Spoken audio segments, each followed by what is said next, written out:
మంత్రుల కాళ్ళు గడ్డాలు పట్టుకొనైనా వాళ్ళ కాళ్ళ మీద పడైనా సరే మీకోసం వాళ్ళందరినీ అభ్యర్థిస్తాను. మళ్ళీ మళ్ళీ చెప్తున్నా, పెద్దలందరికీ కూడా మొక్కి చెప్తా ఉన్నా, జిల్లా అన్నది సర్వరోగ నివారణి, అన్ని కష్టాలను తీర్చగలిగేటువంటి ఒకే ఒక్క పదం ఆదోని జిల్లా. నేను వచ్చి చెప్పడం కాదు, నాకు ముందే చాలా మంది పోట్లాడినారు, అప్పుడు వాళ్ళకి బలం సరిపోరా. నేను ఎమ్మెల్యే అయిన తర్వాత మొన్న అసెంబ్లీలో మాట్లాడినా, మాకు జిల్లా చేయండి అని అడిగిన, ధైర్యంగా అడిగిన.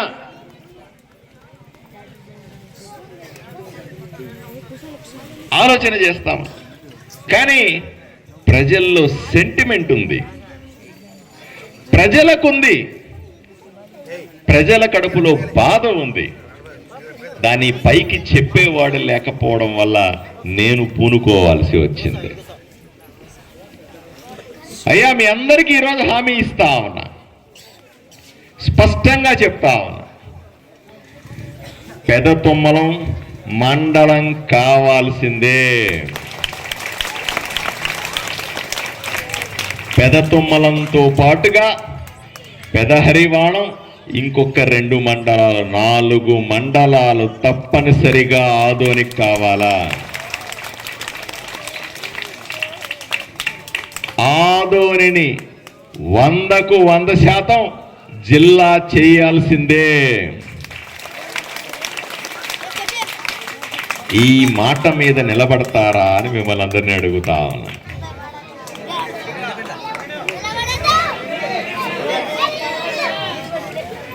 అయ్యా, మళ్ళీ చెప్తా, రాజకీయ పార్టీలు చేసే కుట్రలకు బలి కావద్దు. వాళ్ళు ఇప్పుడు మీరు మీటింగ్కి వచ్చారు, మీలో రేపు పొద్దునకంతా కూడా ఆడిని కొంతమంది, ఈయన్ని కొంతమంది, వాళ్ళని వీళ్ళని చేసి రెచ్చగొట్టి మీకు గొడవలు పెడతారు, మీకు పక్క గ్రామాలతో గొడవ పెడతారు. అబ్బాబ్బాబ్బా, అసలు ఆ ఊర్లో మండలం కావాలా లేదండి, అది పార్సారథి అందరినీ కూడేసుకొని చెప్పాడంతే అని కూడా చెప్తారు. దయచేసి వీటిని పట్టించుకోవద్దు. రాజకీయ నాయకులకి, కుట్రలు పన్నే వాళ్ళకి తగిన బుద్ధి చెప్పే సమయం వస్తుంది, నేను చెప్తాను అప్పుడు మీకు. కానీ అన్నింటికంటే అది తర్వాత ఉంది. అంత లోపల మీరు చేసుకోవాల్సింది గట్టిగా పట్టుబెట్టి, వేదిక మీద ఉన్న వాళ్ళందరూ కూడా పెద్ద మనుషులు, ఈ ఊరి పెద్ద మనుషులు, ఊరి మంచి కోరేవాళ్ళు, కింద ఉన్న యువకులందరూ కూడాను పట్టుదల ఉన్నవాళ్ళు, ఎక్కడా కూడా మనోధైర్యాన్ని కోల్పోకుండా, ఎవరు చెప్పినా వినకుండా ఒకే లక్ష్యంతో పని చేయాలి, ఒకే రకమైన ఆలోచన చేయాలి. మీరు ఈ నెల రోజులు చేసే పని భావి తరాలకు, మన బిడ్డలకి మంచి చేసిన వాళ్ళు అవుతామన్న విషయాన్ని మీకు గుర్తుపెట్టుకోవాలి. ఈరోజు మనకు కాదు, నేను ఈ పని చేసినా చేయకపోయినా ఎమ్మెల్యేనే. ఏసీ రూమ్లో పడుకొని నిద్రపోతే కూడా అడిగేవాళ్ళు లేడు. అయినప్పటికి కూడా రాత్రి పగలు ఎందుకు తిరుగుతా ఉన్నాను. మీకు ఒక విషయం చెప్పాలి, నేను ఎమ్మెల్యే అయిన తర్వాత 12 కేజీల బరువు తగ్గినాను. నీకు ఆ విషయం తెలుసా? ఎవరన్నా ఎమ్మెల్యే అయితే ఇంత లాభమై ఇంత పొట్టొచ్చి హాయిగా పడుకొని ప్రశాంతంగా ఉంటారు. ఎమ్మెల్యే అయితే బరువు పెరగాలనా బరువు తగ్గాలనా? తగ్గాలనా? పెరగాల. నేను తిరిగి ప్రజల గురించి ఆలోచన చేసి ఈరోజు 12 కేజీల బరువు తగ్గాను. ఇంకా 10 కేజీలు తగ్గినా పర్లేదు, కానీ మీకోసం నిరాహార దీక్షలో కూర్చుంటాను. నాతో పాటు రావడానికి మీరు సిద్ధమా అని అడుగుతావనా? నాతో కలిసి పోరాటం చేస్తారా అని అడుగుతావనా? పెద్ద తుమ్మలాంతో పాటుగా 4 మండలాలకి ఒక్క పూట భోజనం చేయకుండా కూర్చుంటారా అని అడుగుతా ఉన్నా. ఆదోని జిల్లా కోసం నడుం బిగిస్తారా అని అడుగుతా ఉన్నా. ఆదోని జిల్లా అయ్యే వరకు కూడా పట్టు వదలని విక్రమార్కుల్లా ఉంటారా అని అడుగుతా ఉన్నా. అయ్యా ధైర్యంగా ఉండండి, ధైర్యంగా ముందుకెళ్దాం. నాకు సమయం వస్తే రేపే విజయవాడకి వెళ్ళి ఒక్కసారి మళ్ళీ మీ అందరి తరఫున తప్పనిసరిగా చేతులు జోడించి విజ్ఞప్తి చేస్తాను. అక్కడ తప్పనిసరిగా మంత్రుల కాళ్ళు గడ్డాలు పట్టుకొనైనా వాళ్ళ కాళ్ళ మీద పడైనా సరే మీకోసం వాళ్ళందరినీ అభ్యర్థిస్తాను. ఎందుకంటే మీ రుణం తీర్చుకోవడానికి నాకు అవకాశం ఇది. చరిత్రలో నిలబడిపోయే అంశం ఇది. ఈ రాబోయే 3 సంవత్సరాల్లో ఏదో ఒకటి చేసి మీ రుణం తీర్చుకుంటారని మీ అందరికీ నేను హామీ ఇస్తూ సెలవు తీసుకుంటాను. భారత్ మాతాకి, భారత్ మాతాకి. లేదండి, అసలు డిమాండే లేదండి. జిల్లాల గురించి అడుగుతాను. జిల్లా కావాలని ఆదోని ప్రజలు కోరుకోవట్లేదండి. ఇంకో ఆయన అంటాడు, ఏదో రకంగా ప్రజల ఆలోచనల్ని పక్కదావు పట్టించి వీళ్ళ దగ్గరే కాదనిపించి వీలైతే ఈ గ్రామాల మధ్యలో ఈ నియోజకవర్గ నాయకుల మధ్యలో గొడవలు పెట్టి ఏమీ లేకుండా చేస్తే రాజకీయం అయిపోద్ది కదా అని కొంతమంది బయలుదేరినారు. ప్రతిపాదనలు పంపించినప్పుడు స్పష్టంగా చెప్పిన, సబ్ కలెక్టర్కి చెప్పాను, ఎంఆర్ఓ కూడా చెప్పిన. ఆ రోజు ప్రతిపాదనలు తయారు చేసినటువంటి సబ్ కలెక్టర్ ఈ ఊర్లో లేని కూడా లేడు. ఇప్పుడు ఆయన ఏదో ఊరికి వెళ్ళిపోయినాడు. ఆయనకి ఏం తెలుస్తుంది పాపం. మనకున్న అక్కర, మన ఊరి పట్ల మనకు ప్రేమ ఈ అధికారులకు ఉంటుందా? ఆలోచన చేయండి. వాళ్ళు వస్తారు, 2 ఏళ్ళు ఉంటారు, పోతారు, వస్తారు, 2 ఏళ్ళు ఉంటారు, పోతారు. ఆ రోజు అడిగినా నేను, ఏం ప్రతిపాదనలు చేశారా? 4 తప్పనిసరిగా పెట్టండి అయ్యా, ఇంకోటి పెట్టద్దని. లేదండి, మీరొక్కరే కాదు, మిగతా వాళ్ళ రాజకీయ పార్టీల అభిప్రాయం తీసుకున్నారు. ఎవరయ్యా రాజకీయ పార్టీలు? కాదనే వాడెవడు చెప్పండి. లేదండి, పార్టీల అభిప్రాయం తీసుకున్నాం. మేము 1 మండలం అయితే ఎలా ఉంటుంది, 2 మండలాలైతే ఎలా ఉంటుంది, 3 మండలాలైతే ఎలా ఉంటుంది, 4 మండలాలైతే ఎలా ఉంటుంది అని అన్ని రకాల ప్రతిపాదనలు పంపిస్తా ఉన్నా. అరే ఏమైనా బుద్ధి ఉందాయా మీకు? చేసేది ఎట్లాగూ చేస్తా ఉన్నారు. చేసేదేదో 4 చేస్తే ఒకే రకమైన ప్రతిపాదన పెడితే అయిపోతుంది కదా. మళ్ళీ అక్కడికి పోయిన తర్వాత విజయవాడలో కూర్చున్న వాళ్ళకో, హైదరాబాద్లో కూర్చున్న వాళ్ళకో, ఇంకొకరికో మళ్ళీ ఈ రకమైన ఆప్షన్ ఎందుకు ఇవ్వాలి అని చెప్పినారు. లేదండి, అన్ని రకాలు పంపించమన్నారు అని పంపించినారు. మళ్ళీ రాజకీయాలు ఇక్కడి నుంచి మీ మధ్యలోకి వచ్చి సమాధానం చెప్పిన బ్యాచ్ అంతా కూడా నేరుగా విజయవాడకు పోయేది బండి వేసుకొని పోయి. అబ్బాయి అట్లాంటిది ఏమి లేదండి, జనాలు ఏమి అట్లా అడగట్లేదు, ఒకటి చేసినా సరిపోతుందండి. అక్కడ విజయవాడలో ఉన్న వాళ్ళకి ఏం తెలుస్తుంది? నిజంగా పార్సర్ది ఏమైనా తప్పు చెప్తున్నాడేమో. ఏమయ్యా మండలాలు చేస్తే, ఆదోని జిల్లా చేస్తే నాకేమైనా కొమ్ములు వస్తాయా, లేదా నాకేమైనా వడ్డాడాలు వస్తాయా, లేదా నాకేమైనా నగలు వస్తాయా, నాకేమైనా డబ్బులు వస్తాయా? ఒకే ఒక కారణం చేత నాకు ఓటేసి గెలిపించి నా జీవితంలో ఎమ్మెల్యే చేసినారనే రుణం తీర్చుకోవడానికి తప్ప ఈ పని ఇంకేమన్నా ఉంటుందా? ఆలోచన చేయండి. పోయినారు, చెవులో గొయ్యి గొయ్యి గొయ్యి అని పోయింది. అదే ఇక్కడ వచ్చి కూర్చుని ప్రజల మధ్య ఏం కావాలని అడిగితే పోయేదానికి చాడీలు చెప్పినారు. అబ్బాయి ఆ ఎమ్మెల్యే ఇంతే అన్నారు, అవసరమే లేదన్నారు, మరీ అడుగుతున్నాడు కాబట్టి ఒకటో రెండు ఇచ్చేయండి అన్నారు. వాళ్ళు నేను పోయి చెప్పడం, వాళ్ళు పోయి చెప్పడం, నేను పోయి చెప్పడం, వాళ్ళు పోయి చెప్పడం. మీరు ఊహించండి అక్కడ కూర్చున్న వాళ్లకు ఏ రకమైన ఇబ్బంది ఉంటుందో.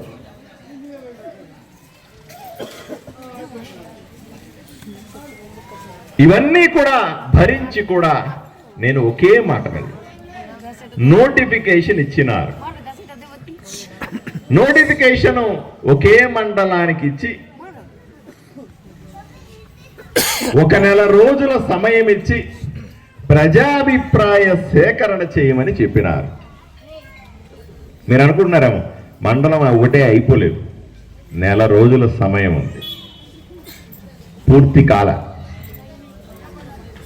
మరుసటి రోజే నేను మళ్ళీ మంత్రులకందరికీ మాట్లాడుతా ఉన్నా. మరుసటి రోజే మళ్ళీ ముఖ్యమంత్రి గారికి ఉత్తరం రాశాను. అయ్యా నేను అడిగింది 4 మండలాలు, పెద్ద హరివాణం, పెద్ద తుమ్మలంతో పాటుగా ఇంకొక 2 మండలాలు తప్పనిసరిగా ఉండాల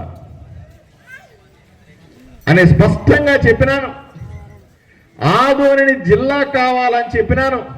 కానీ నోటిఫికేషన్లో ఇలా వచ్చింది, దీన్ని సరిచేయండి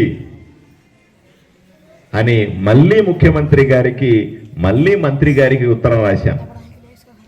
ఫోన్లో మాట్లాడుతూ ఉన్నాను రోజు, దయచేసి మీరు దీన్ని మళ్ళీ ప్రజాభిప్రాయ సేకరణ చేయండి. అయ్యా మీ అందరికీ ఒకటే చెప్తా ఉన్నాను, ఈరోజు నేను ఇంటి దగ్గర ఉంటే సాయంకాలం 16 గ్రామాల ప్రజల వైపు నుంచి వచ్చామని చెప్పి కొంతమంది వచ్చి నన్ను కలిసినారు. ఏమంటే మాకు ఎక్కడో ఉన్నదాన్ని ఎక్కడో కలిపేశారు, మేము దీన్ని వ్యతిరేకిస్తా ఉన్నాం. వాళ్ళు చెప్పింది కరెక్టే.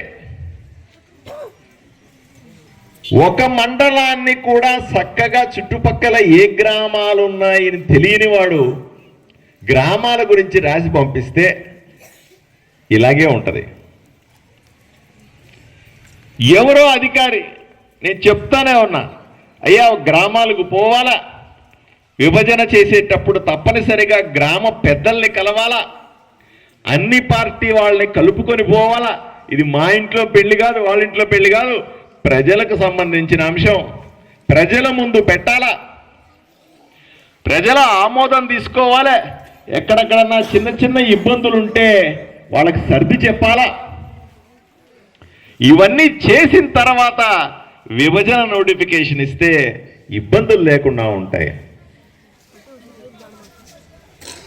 ఈరోజు ఏమైంది, మండలంలో నోటిఫికేషన్ వచ్చిందని పెదహరివాణం ప్రజలు, మా గ్రామాలని దాంట్లో కలపద్దని ఇంకొక 16 గ్రామాల ప్రజలు, అయ్యా మా పేరే లేదని పెదతుమ్మలం ప్రజలు,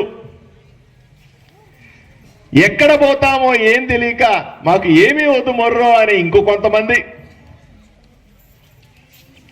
ఇలా మనమ్మ మధ్య నేను అడిగి 4 మండలాలు అడిగితే వీళ్ళు చేసింది రాజకీయ నాయకులంతా కలిసి వాడిని రెచ్చగొట్టి వీడిని రెచ్చగొట్టి, వాడిని గిల్లి వీడిని గిల్లి, నువ్వు ఆ ప్రెస్ మీట్ పెట్టు, నువ్వు ఈ ప్రెస్ మీట్ పెట్టు, నువ్వు అట్లా చెయ్యి, నువ్వు ఇట్లా చెయ్యి, నువ్వు విజయవాడకు పో, నువ్వు హైదరాబాద్కు పో, నువ్వు ఉత్తరం రాయి, నువ్వు ఆ పార్టీ ఈ పార్టీ. ఓరే పిచ్చోళ్ళారా, ఆ పనేదో 4 మండలాలు తేవడానికి అంత శ్రమ పడితే సరిపోతుంది కదా. ప్రజల మీద మీకేమైనా కక్ష?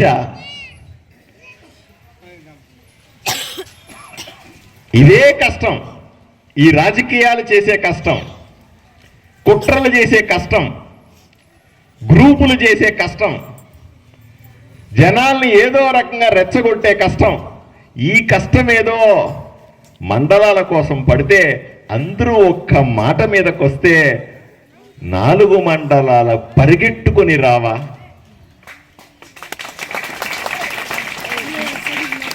మీకు రాజకీయాలు ముఖ్యమా, ప్రజలు ముఖ్యమా తేల్చుకోవాల్సిన సమయం ఇది. ఎంతసేపు రాజకీయాలు దేనికోసం ఉపయోగపడాలంటే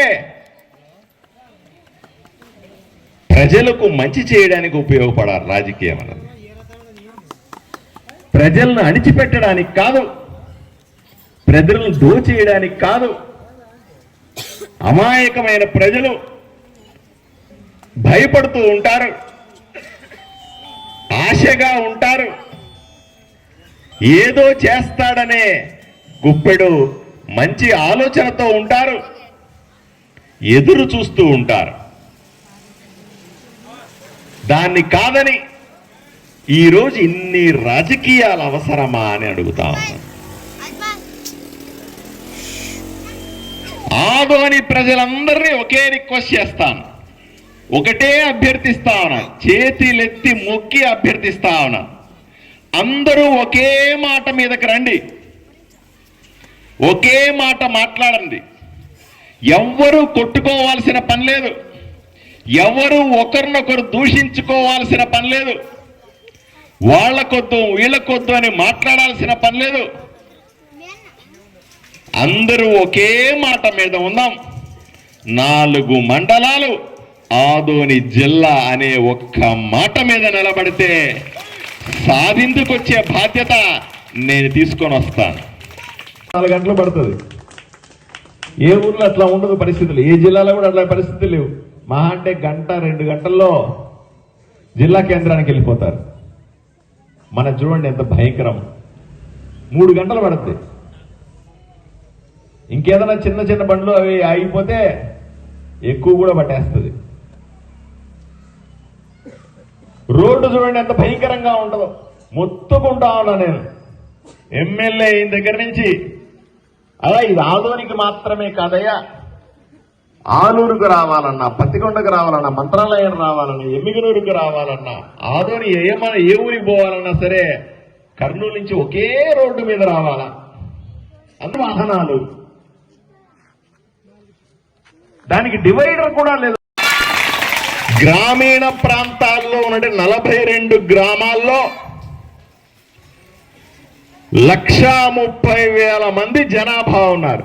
మీరు చూపించండి, ఆంధ్రప్రదేశ్లో ఇన్ని జిల్లాలలో, ఎన్ని ఊర్లలో, ఇన్ని నియోజకవర్గాల్లో ఎక్కడైనా ఒక్క మండలం చూపించండి 130,000 జనాభా ఉన్నది. ఎక్కడా లేదు.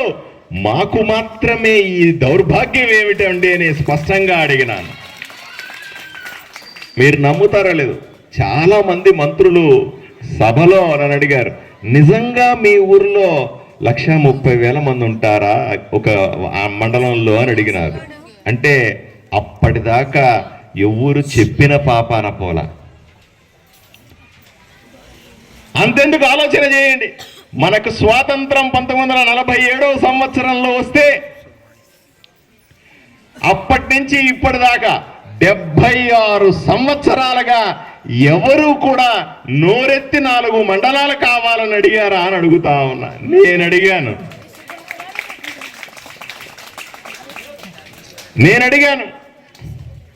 76 సంవత్సరాల్లో మీరు ఎంతమందికి ఓట్లేసి ఉంటారు? 76 సంవత్సరాల స్వాతంత్రం వచ్చిన తర్వాత ఎంతమందిని మీరు ఎమ్మెల్యేలు చేసి ఉంటారు? ఎంతమందిని ఎంపీటీపీలు చేశారు, జెడ్పీటీసీలు చేశారు, సర్పంచులు చేశారు, ఎంపీలు చేశారు, మంత్రులు కూడా చేశారు. కానీ ఎవరు అడగంది నేను ధైర్యంగా అడిగినాను. ఇది కావాలని అడిగినాను, ఇది కావాలను పట్టుబట్టాను. కానీ మీకు తెలియాలి, చాలామంది అంటారు నేను మొన్న 2-3 నెలల ముందు పోయి పెద్ద తుమ్మలంలో పెద్ద హరివాణంలో మాట్లాడేస్తే ఇది వచ్చేసిందే అంటారు. కాదు, ఈ ప్రతిపాదన 1.5 సంవత్సరం కిందట నేను ఇచ్చినటువంటి ఉత్తరాలు. నేను అప్పట్లో కూడా నేను ప్రతి మంత్రి దగ్గరికి పోయి ఉత్తరం ఇచ్చేవాడిని. మీరందరూ ఫోటోలు చూసి ఉంటారు. ప్రతి మంత్రి దగ్గరికి పోయి ఫోటోలు, నాకు ఇదే పని.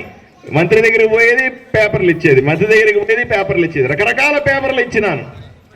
ఆంధ్ర రాష్ట్రంలో నా అంత ఎక్కువగా సమస్యల మీద పేపర్లు ఇచ్చిన ఎమ్మెల్యే లేడంటే మీరు నమ్మాలి.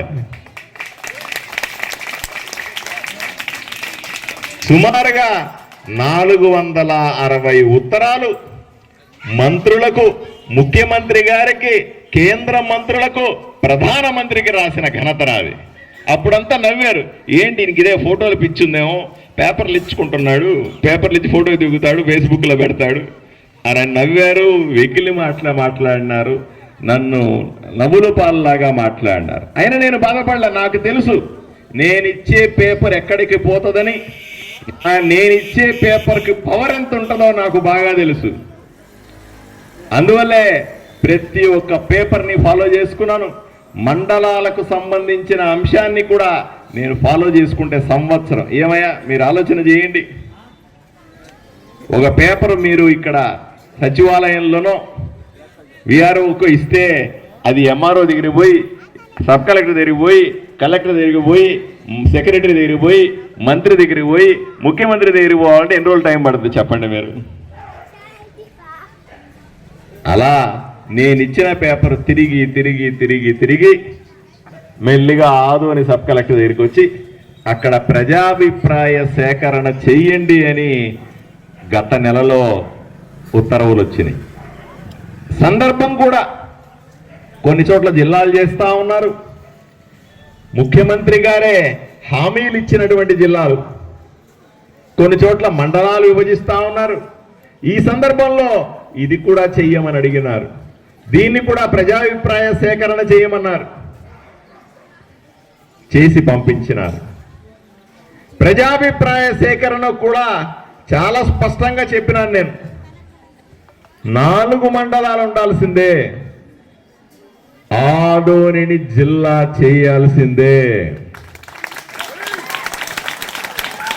చాలా స్పష్టంగా చెప్పాను. వీడియో తీశారు, వీడియో తీసి పైన ప్రభుత్వానికి పంపించినారు.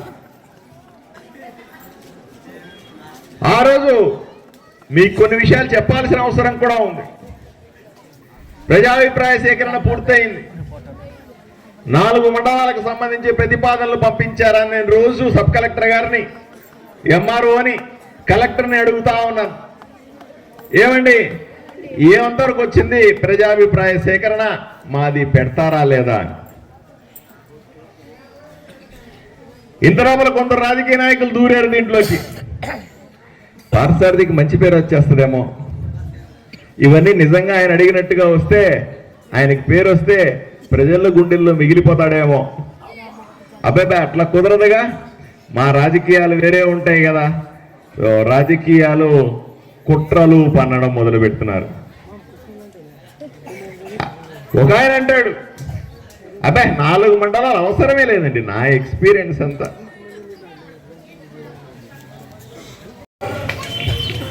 పుకార్లు నమ్మద్దు, ఎవరో రెచ్చగొడితే రెచ్చిపోవద్దు.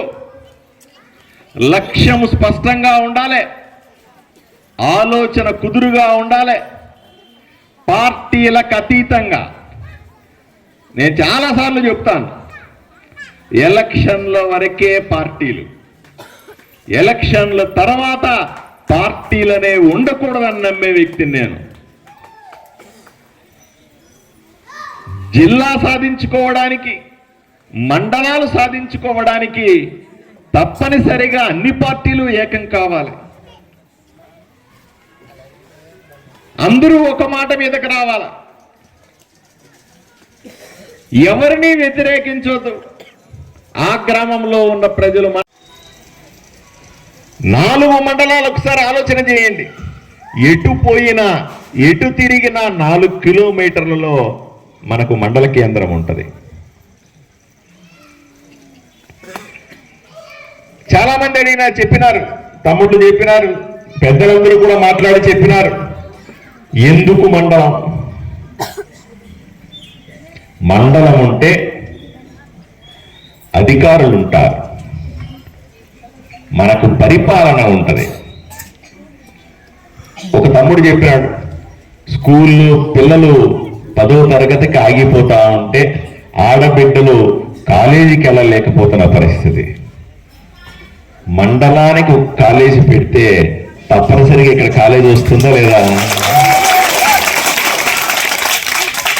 మీరందరూ కూడా ఎంఆర్ఓ కోసం ఆదోనికి పరిగెత్తుకొని పోయి, ఆయన ఆదోనిలో ఉండడు, ఆయన ఉంటాడు, కర్నూలులో ఉంటాడు.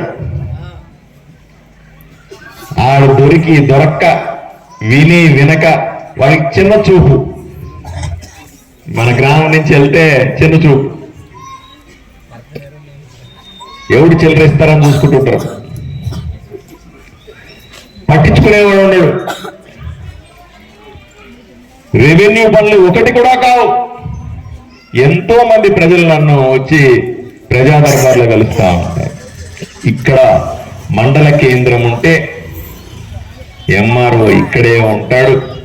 ఇక్కడ పని చూసుకొని నేరుగా ఇంటికి పోయి పడుకోవచ్చు. మీరు ఎవరి చుట్టూ తిరగనక్కర్లా, మీ చుట్టే వాళ్ళు తిరుగుతూ ఉంటారు. ఎంపీడీఓ ఉంటాడు. గ్రామీణాభివృద్ధికి సంబంధించినటువంటి ఆఫీసర్లు ఉంటారు. మండలం అయితే హాస్పిటల్ డాక్టర్లు వస్తారు. మండలం అయితే వ్యవసాయ శాఖకు సంబంధించిన అధికారి ఉంటాడు. ఇలా సుమారుగా 43 రకాల అధికారులు మీ గ్రామంలో ఉంటే మీకు మంచి జరుగుతుందా, ఆదోనిలో ఉంటే మంచి జరుగుతుందా? మీరే సమాధానం చెప్పాలా. కాబట్టి ఇది జరగాలంటే మనమందరూ కదిలి రావాలి. ఇదే రకమైన సభ, నేను ఏదైతే మీతో మాట్లాడుతున్నానో ఇదే రకమైన సభ సెప్టెంబర్ 5వ తారీఖున నేను పెదహరివాణంలో మాట్లాడినాను. సెప్టెంబర్ 5వ తారీఖు అంటే సెప్టెంబర్ 5 అయింది, అక్టోబర్ 5 అయింది, నవంబర్ అయింది, డిసెంబర్ అయింది. 3 నెలల కింద 3 నెలల కింద వాళ్ళు అందరూ కూడా ఇలాగే గ్రామస్తులంతా పిలిచి ఒక సభ పెట్టి మీరు మాట్లాడండి సార్, మాకు అర్థమయ్యేలాగా చెప్పండి సార్ అంటే అప్పుడు మాట్లాడినా. 3 నెలల తర్వాత ఈరోజు నేను మళ్ళీ పెద్ద తుమ్మలం వచ్చి మీ పెద్దలందరూ పిలిచి గ్రామస్తులందరూ రండి అంటే వచ్చి ఈరోజు మొత్తం మాట్లాడతా.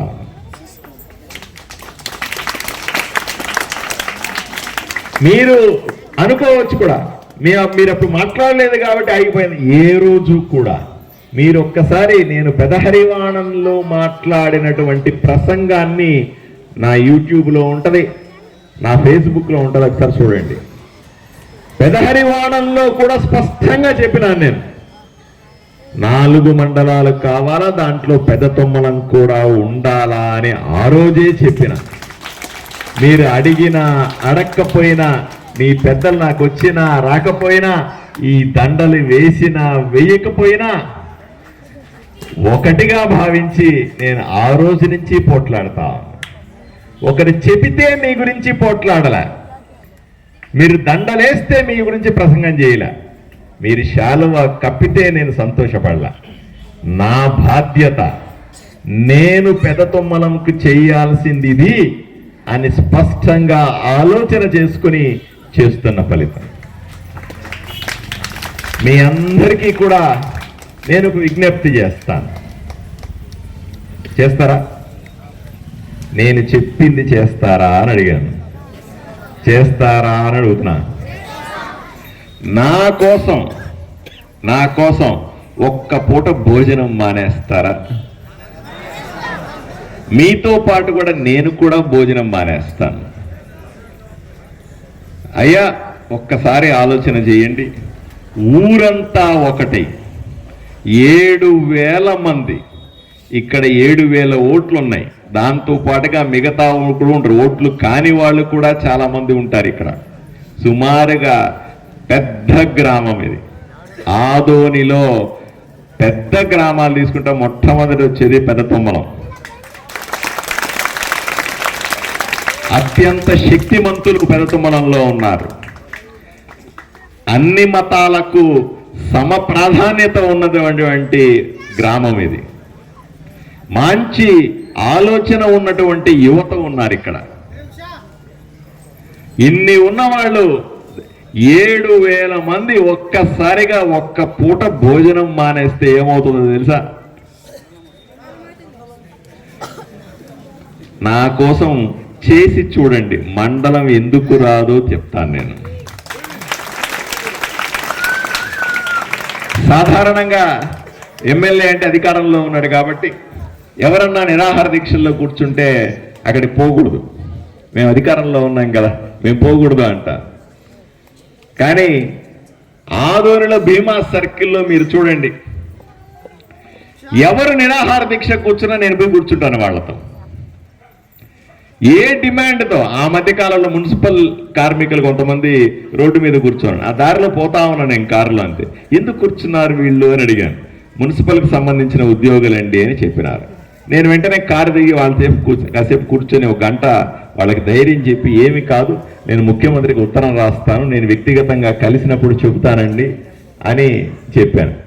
అది గుర్తు పెట్టుకొని ఇక్కడి నుంచి కూడా ఇంటెలిజెన్స్ రిపోర్ట్స్ పోతాయి కదా పైకి, అలాగే నేను గుర్తు పెట్టుకుని ఉత్తరం రాసి, అయ్యా మా ఊర్లో ఇలా నిరాహార దీక్ష కూర్చున్నారు అవని చెప్తే వాళ్ళకి తర్వాత 2-3 నెలల తర్వాత వాళ్ళకి జీతాలు పెరిగినాయి.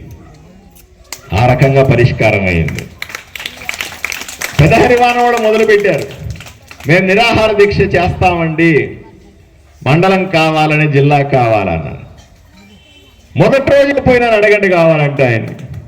మొదటి రోజు పోయి నేను కూడా వాళ్ళతో పాటు కూర్చున్నా, ఒక గంట కూర్చొని అన్ని చెప్పి వాళ్లకు నిమ్మరసం తాగించి వాళ్ళని చేశాను. తర్వాత వీళ్ళు కంటిన్యూ చేస్తా ఉన్నారు.